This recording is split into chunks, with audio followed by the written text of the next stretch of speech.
Здравствуйте, дорогие зрители! Сегодня я хочу представить вашему вниманию африканскую народную сказку «Почему у бегемотов хвосты короткие». Внимательно слушаем. Не всегда у бегемота хвост был такой короткий. А почему он стал таким? Случилось это давным-давно. Взял как-то заяц длинную-предлинную веревку и пошел к слону.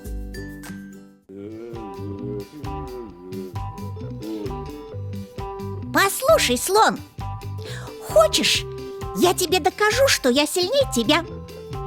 Давай тянуть друг дружку за эту веревку. Ты за один конец, а я за другой. Вот увидишь, тебе меня не перетянуть.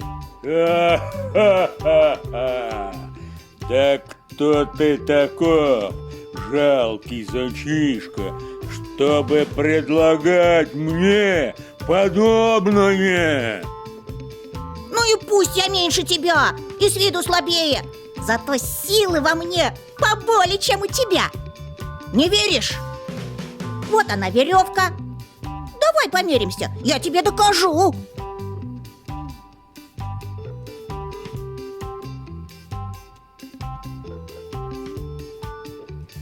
Ну, держись за этот конец веревки, да покрепче. А я спущусь вниз на берег реки и буду тянуть за другой конец.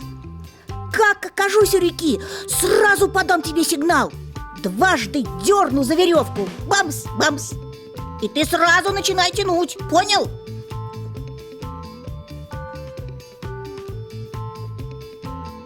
Взялся заяц за другой конец веревки и побежал на берег реки. Там он закричал: Бегемот! Эй, бегемот! Где ты? Забурлила вода. Вынырнул со дна бегемот, удивленно уставился на зайца. Чего тебе? Хочу с тобой помериться силой. Ты, наверное, думаешь, что сильнее тебя нет никого? Ну, я тебе сегодня докажу, что я сильнее. Возьмись за этот конец веревки, а я возьмусь за другой. Посмотрим, кто кого перетянет. Бегемот засмеялся, точь-в-точь, как смеялся перед тем слон. Однако, в конце концов, согласился помериться силами с зайцем.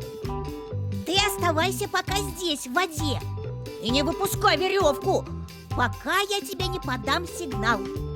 Как только почувствуешь, что веревка 2 раза дернулась, бамс-бамс, начинай тянуть. Да только изо всех сил, понял? Ладно, давай. Сказавши так, побежал заяц назад, встал посередине между слоном и бегемотом и дважды дернул за веревку.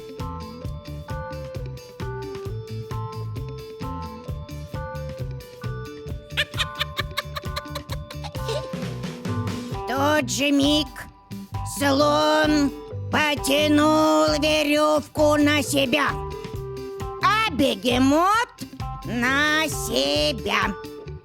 Заяц же беспечно развалился в тенечке, ждет, что из этого получится.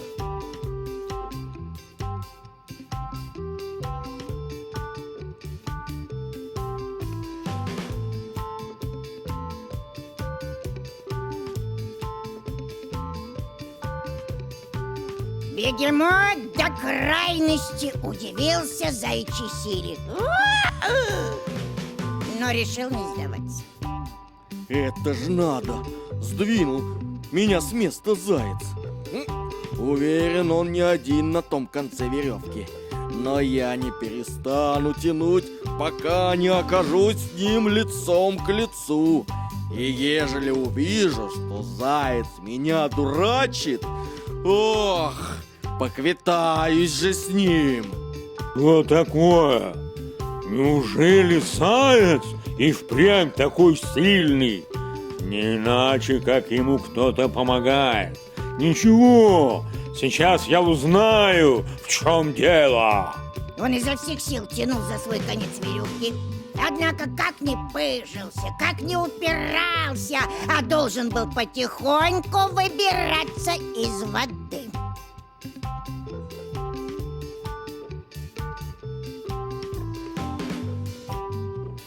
Соревнование продолжалось довольно долго, и зайцу прискучило ждать, чем оно кончится. Вот он и убежал куда-то. Слон, между тем, брал верх над бегемотом. Веревка складывалась перед ним витками во все более высокую кучу, и бегемот шаг за шагом приближался к слону. Еще немного, и бегемот окончательно потерял все свои силы. А слон тянул все сильнее и сильнее. Последний рывок, и соперники оказались друг перед другом лицом к лицу. О, это ты? Так вот, оказывается, кто меня дурачит. Вот кто вздумал мериться со мной силой. Пощади меня! Не знал я, что состязался с тобой. Заяц предложил мне помериться с ним силой. И все это время я думал, что меня тянет заяц. Что? Ты думал, что тебя тянет заяц? Ты соображаешь, что говоришь? Не мог же слон признаться, что тоже всерьез мерился силой с зайцем. Конечно, не мог. Клянусь, я и вправду не знал, что за другой конец веревки тянешь ты. То-то я удивлялся, откуда у зайца такая сила. Думаешь, я верю хоть единому твоему слову? Меня не проведешь второй раз. Он разозлился и оторвал бегемоту хвост. Вот почему по сей день у всех бегемотов короткий хвост. Ну что ж, мои дорогие друзья, на этом наша сказка сегодня закончилась. До новых встреч! Ах да, забыл сказать спокойной ночи. Берегите хвосты.